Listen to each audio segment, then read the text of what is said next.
Have you ever walked past a homeless man and looked away after just a second? Maybe you assumed you already knew his story. Maybe you thought he was just another person who had lost everything. But what if I told you that one of those people sleeping on a cold sidewalk was secretly worth billions of dollars? What if the man everyone ignored, judged, and dismissed actually owned companies, private jets, luxury properties, and enough wealth to buy entire city blocks? And what if he chose that life on purpose? Because the story you're about to hear isn't just about money. It's about a secret so shocking that when the truth finally came out, it changed the lives of everyone around him forever. On a freezing November evening in downtown Chicago, the wind cut through the streets like a knife. Office workers rushed toward parking garages and train stations, eager to escape the cold. Nobody paid attention to the old homeless man sitting near the entrance of a subway station. His gray beard looked untrimmed. His jacket was worn out. His shoes appeared ready to fall apart. Every day he sat in the same spot, carrying the same backpack and a paper cup that rarely collected much money. People passed him without making eye contact. Some felt sorry for him. Others felt uncomfortable. Most simply ignored him.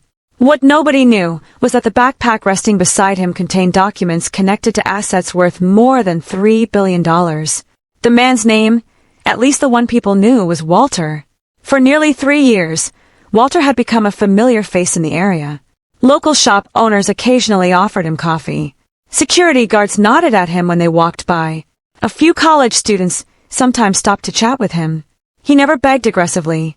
He never complained. He simply observed. And Walter noticed everything. He noticed which people treated strangers with kindness and which ones only respected wealth and status. He noticed who lied, who cheated, who showed compassion, and who looked down on others. Day after day, he watched human nature reveal itself without people realizing they were being watched. Across the street stood a massive glass office tower owned by one of the most successful investment firms in America. Every morning, hundreds of employees entered the building wearing expensive suits and carrying luxury briefcases. Walter sat quietly and watched them. One morning, a young woman stopped in front of him. She couldn't have been older than 26. "Good morning, Walter," she said with a smile. Walter looked up. "Good morning, Emily." Emily worked inside the investment tower. Unlike everyone else, she treated Walter like a human being. Not a problem, not an inconvenience. A person. She handed him a hot coffee. "You shouldn't spend money on me," Walter said. Emily laughed. "It's just coffee." "No," Walter replied softly. "It's respect. Those are different things." Emily smiled but didn't fully understand what he meant. What she didn't know was that Walter had been paying attention to her for months. He knew she worked longer hours than almost everyone else. He knew she often skipped lunch to save money. He knew she sent part of every paycheck to help support her widowed mother. Most importantly, he knew she treated people kindly even when there was nothing to gain. As winter turned into spring, their conversations became longer. Walter rarely talked about himself. Instead, he asked questions. Questions about ambition. Questions about success. Questions about happiness. Questions that seemed strangely insightful coming from a homeless man. One afternoon, Emily finally asked what many people had wondered. "Walter, what did you do before all this?" For a moment, he stared into the distance.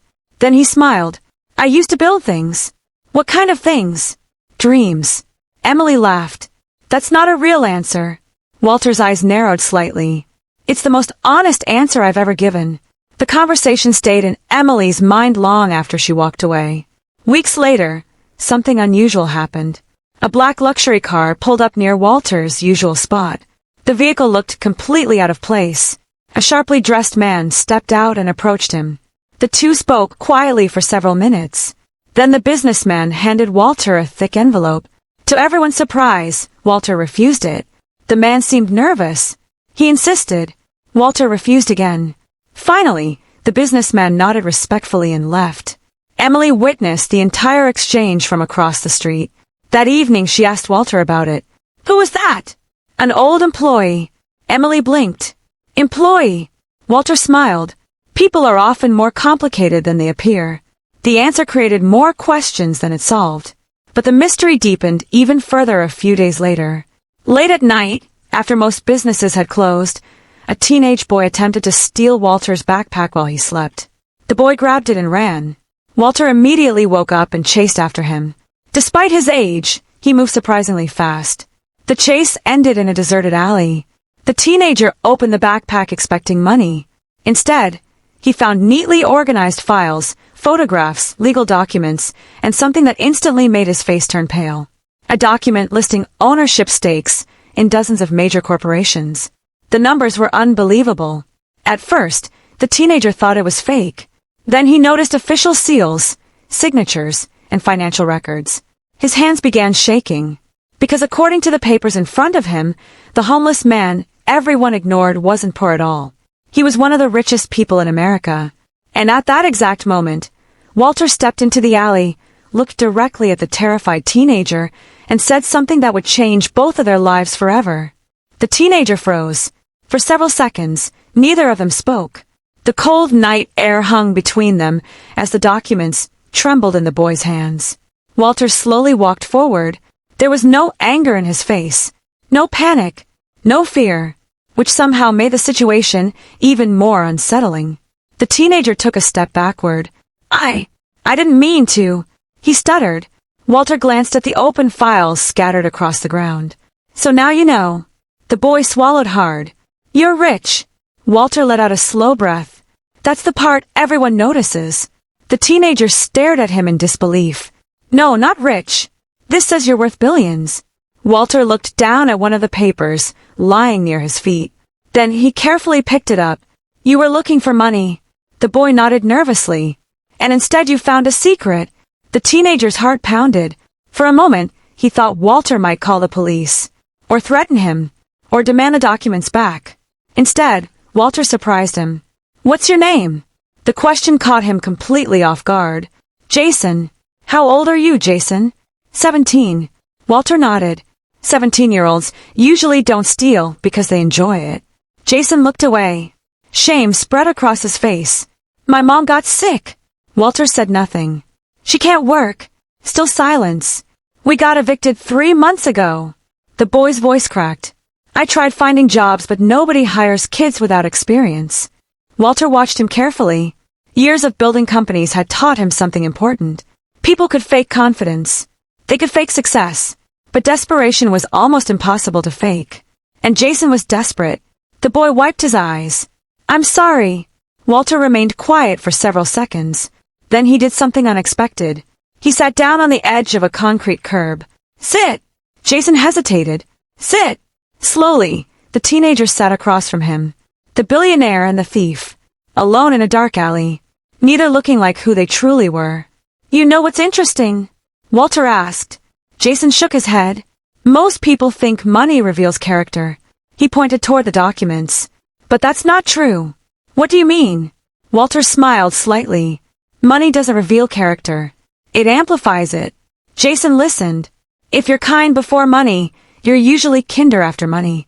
If you're greedy before money, you're usually greedier after money. He leaned forward.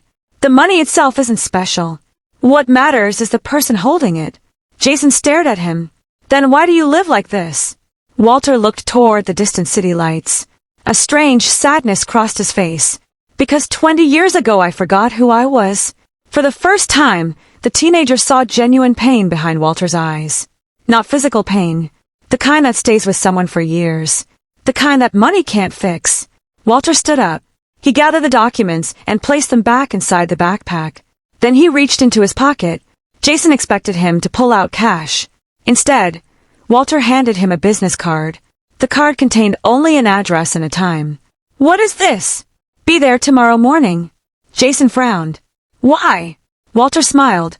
Because everyone deserves one chance. The teenager looked confused. One chance for what? Walter started walking away. To become the person they're capable of being. Then he disappeared into the darkness, leaving Jason standing there with more questions than answers. The next morning, Jason arrived at the address. His jaw nearly hit the floor.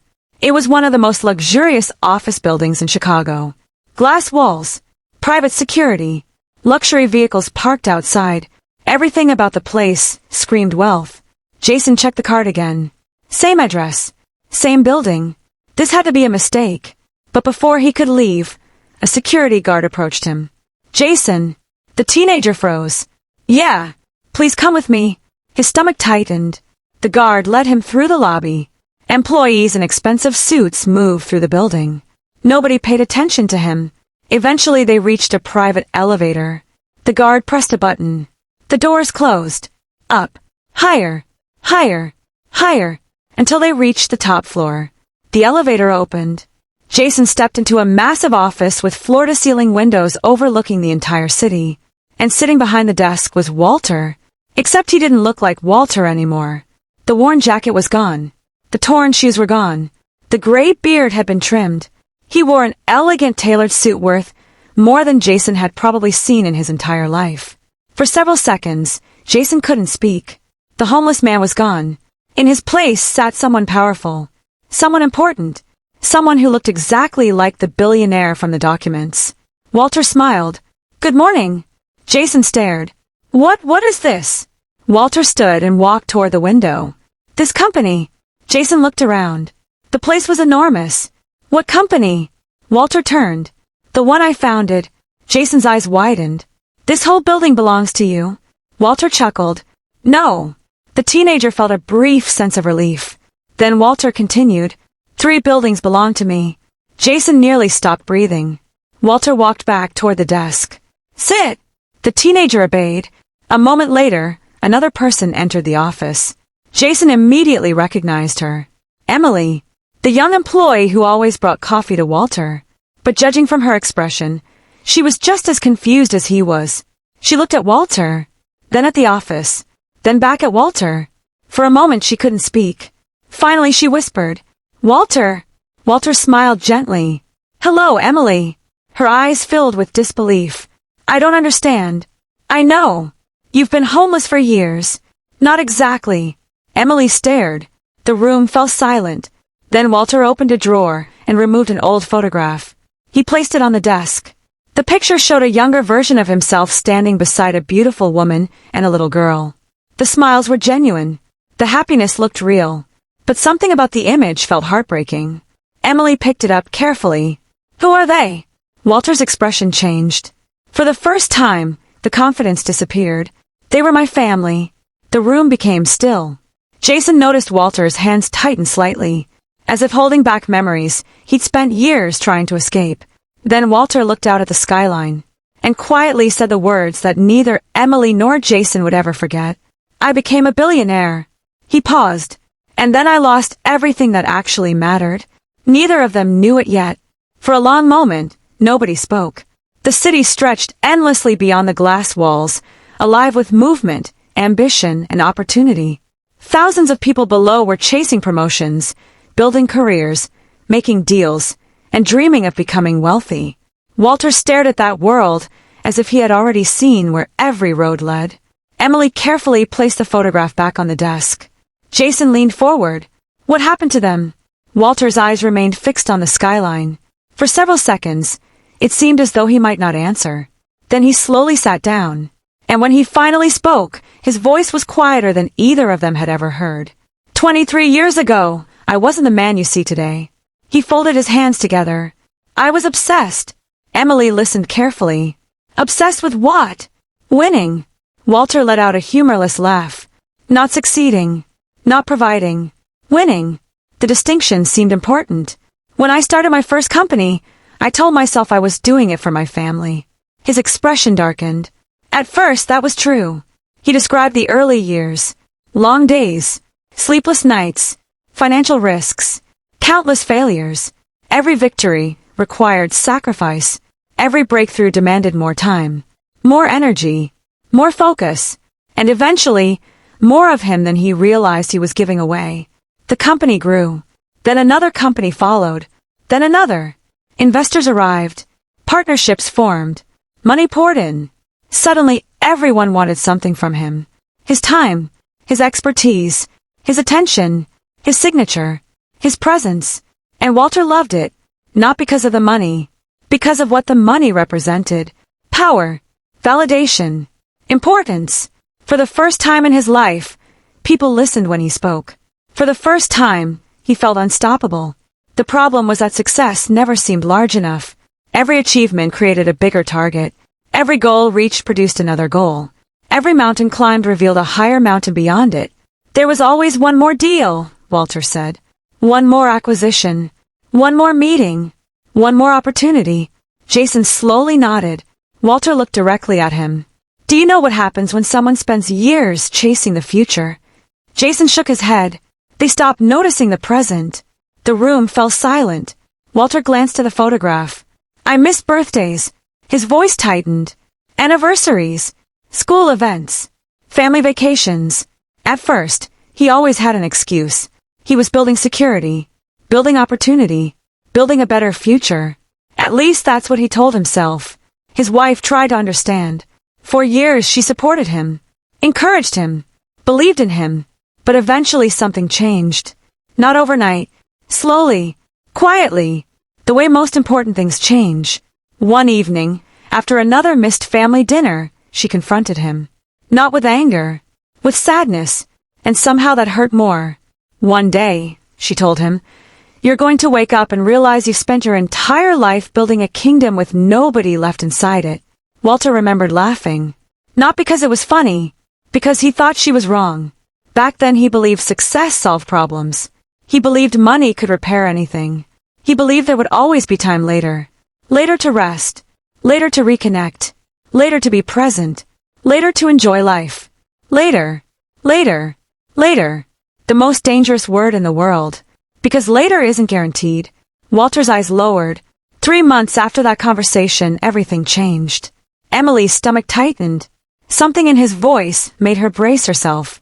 Walter reached for the photograph. His thumb gently touched the smiling faces. It was raining that night. The room became completely silent. I was in New York negotiating a merger. He remembered every detail. The conference room. The contracts. The excitement. The potential billions at stake. His phone rang multiple times during the meeting. He ignored it. Then it rang again. And again. And again. Finally he silenced it. The deal was too important. Nothing could interrupt it. Hours later, the meeting ended. The merger was successful. Everyone celebrated. Lawyers shook hands.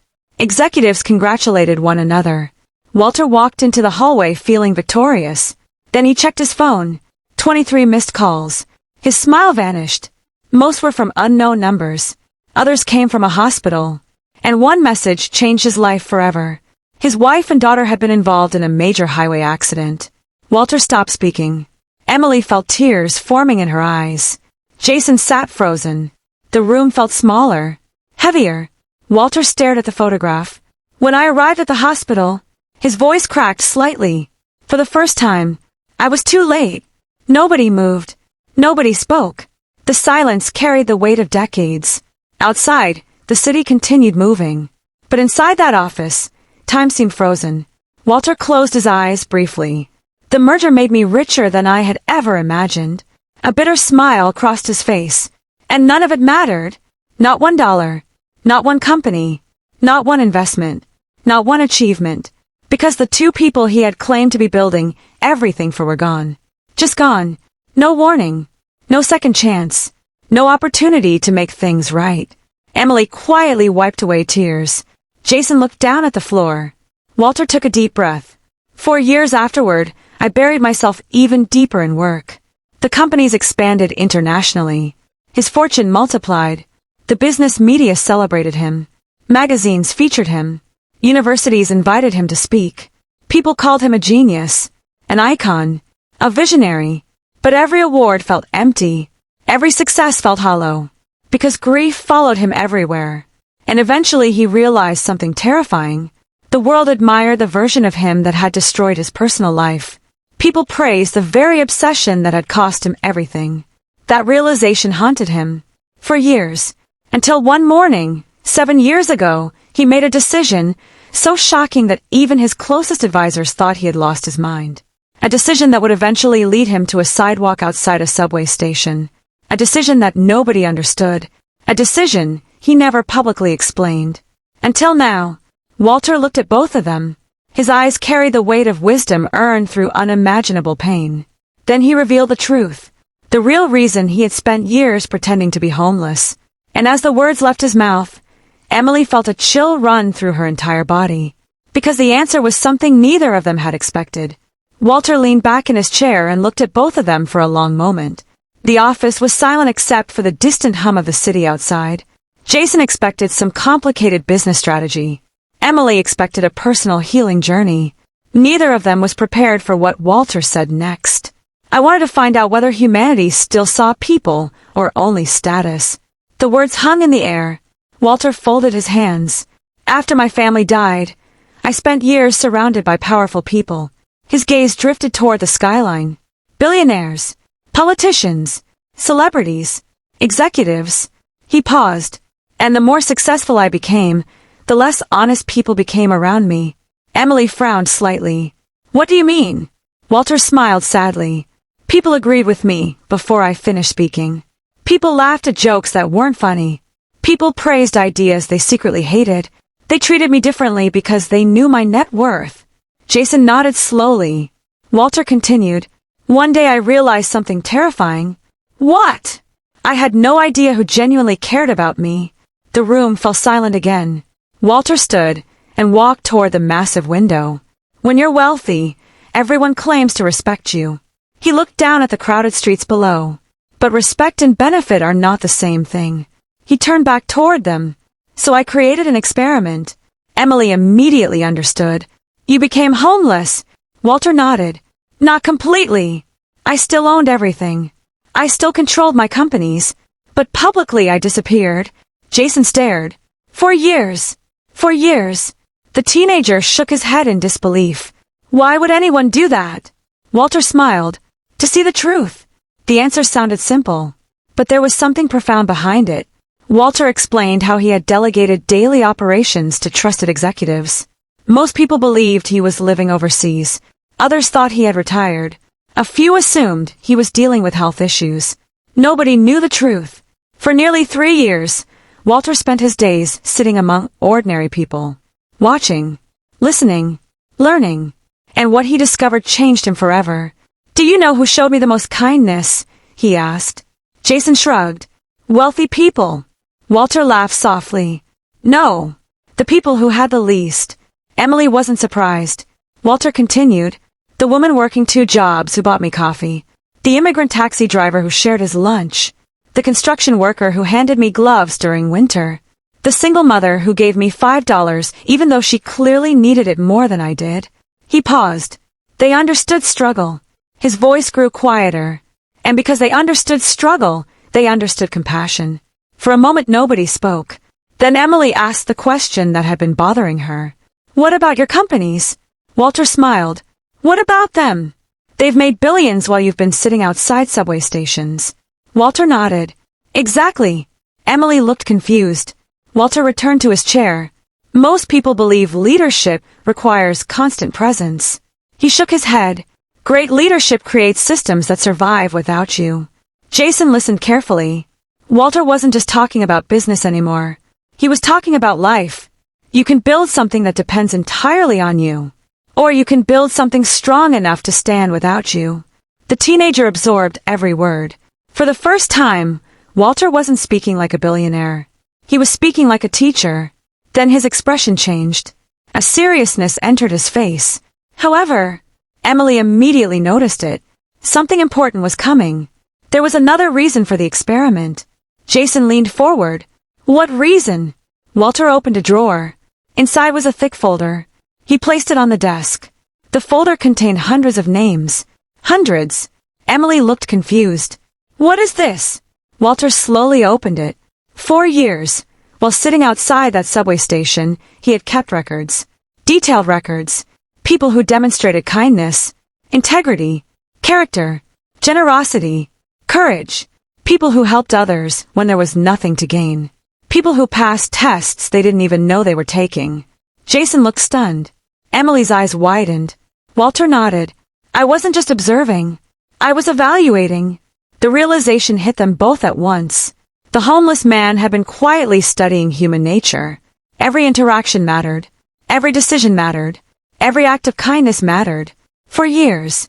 Walter turned several pages. Some names appeared repeatedly. People who consistently helped others.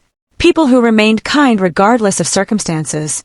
People whose character never changed. Then he stopped at one page. Emily froze. Her name was there. Multiple entries. Dates. Notes. Observations. She looked up in disbelief. Walter! He smiled. You treated me like a person. Tears formed in her eyes. You brought coffee. You remembered my birthday. You asked how I was doing.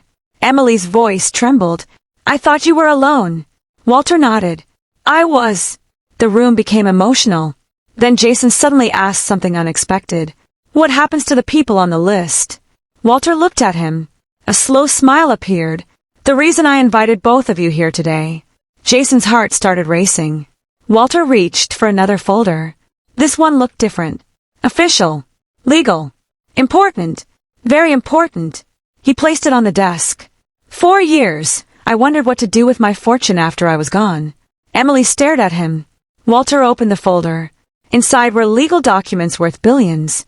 Then he revealed something neither of them saw coming. Something that would change the course of countless lives. I've decided to give most of it away. Emily's eyes widened. Jason nearly stopped breathing. Walter continued. Not to institutions. Not to politicians.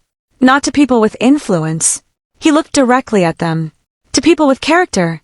The room fell completely silent. Because in that moment, they realized Walter's experiment had never been about pretending to be homeless. It had been about finding something far more valuable than money. And the shocking announcement he was about to make would soon attract national attention, spark fierce controversy, and force the entire country to ask a question few people were prepared to answer. What if the people most deserving of opportunity are the ones society overlooks every single day? The question spread across the room long after Walter finished speaking. Neither Emily nor Jason knew what to say. Billions of dollars. Not millions. Billions.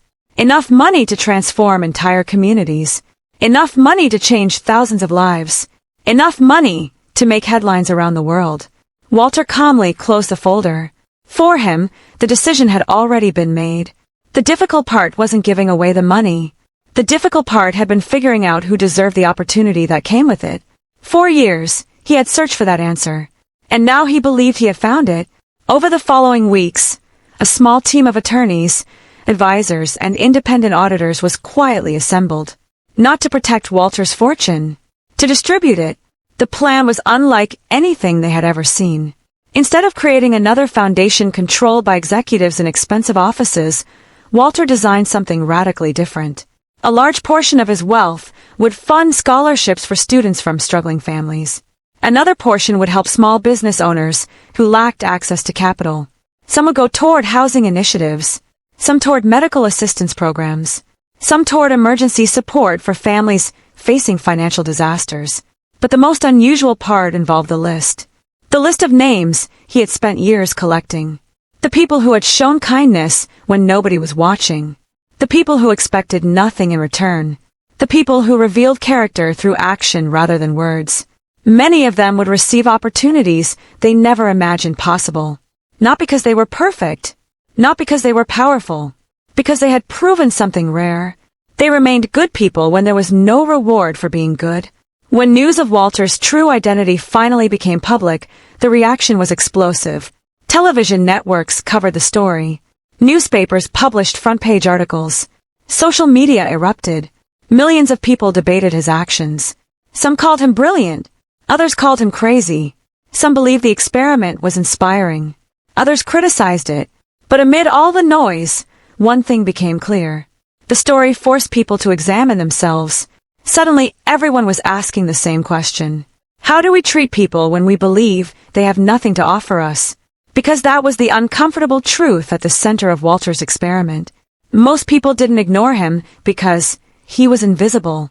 They ignored him because they assumed he didn't matter. And perhaps for the first time, millions of people realized how dangerous that assumption could be. One afternoon, several months after the story broke, Walter returned to the same subway station where he had spent so many years sitting. The city looked exactly the same. The crowds moved with the same urgency. The trains arrived and departed. Life continued, but something had changed. People recognized him now. The secret was gone. The disguise no longer existed. As he sat quietly on the familiar bench, a man approached him. Middle-aged, Business suit. Expensive watch. The man looked embarrassed. Do you remember me? Walter studied his face, then nodded. The man looked down. Years earlier, he had mocked Walter in front of colleagues, laughed at him, treated him like a nuisance. Now regret filled his expression. I owe you an apology. Walter smiled gently. You don't owe me anything. The man looked surprised. After the way I treated you? Walter nodded. People can change. The man stood silently. Then he asked a question. The same question countless reporters had asked. The same question millions of people wanted answered. After everything you've been through, what is the biggest lesson you learned? Walter looked toward the busy street. For a moment, he watched strangers pass by, some smiling, some worried, some exhausted, some hopeful, each carrying struggles nobody else could see. Then he answered, the most valuable thing in the world isn't money. The man listened carefully. It isn't power. It isn't status. It isn't influence. Walter paused. It's how you treat people who can do absolutely nothing for you. The words landed with unexpected weight, because deep down, everyone knew they were true. Character reveals itself when there is no audience. Kindness matters most when there is no reward. Integrity becomes meaningful when nobody is keeping score. Walter had spent years searching for those qualities, and in the process, he discovered something surprising. There were far more good people in the world than the headlines suggested. They simply weren't the loudest people. They weren't the richest. They weren't the most famous, but they existed everywhere, helping strangers, supporting families, making sacrifices, doing the right thing when nobody noticed. Those people gave him hope again. And after losing his family, hope was something money could never buy. A year later, the first results of Walter's programs began to appear. Students graduated debt-free. Families avoided eviction. Small businesses expanded. Medical treatments were funded. Lives changed. Not because a billionaire wrote checks, because one man finally understood the difference between wealth and value. Wealth is what you keep. Value is what you give away. And strangely enough, after giving away most of his fortune, Walter felt richer than he ever had during his years as a billionaire. Because the emptiness that followed success had finally been replaced with purpose. On the anniversary of his wife and daughter's passing, Walter visited their graves. He brought flowers, sat quietly, and spoke to them for a long time. No reporters, no cameras, no audience, just a husband, just a father. For the first time in decades, there was peace in his voice. Before leaving, he placed his hand on the headstone and smiled. The empire he spent years building would one day disappear. The companies would change. The buildings would change. The money would move from one owner to another, like it always does. But kindness, compassion, character, those things outlive every fortune ever created. As the sun began to set, Walter walked away from the cemetery and disappeared into the golden light. Not as a billionaire, not as a homeless man, but as someone who had finally learned the lesson that had been waiting for him all along. The people who leave the greatest impact on the world are rarely the ones who accumulate the most. They're the ones who give the most of themselves to others. And in the end, that's the only wealth that truly lasts.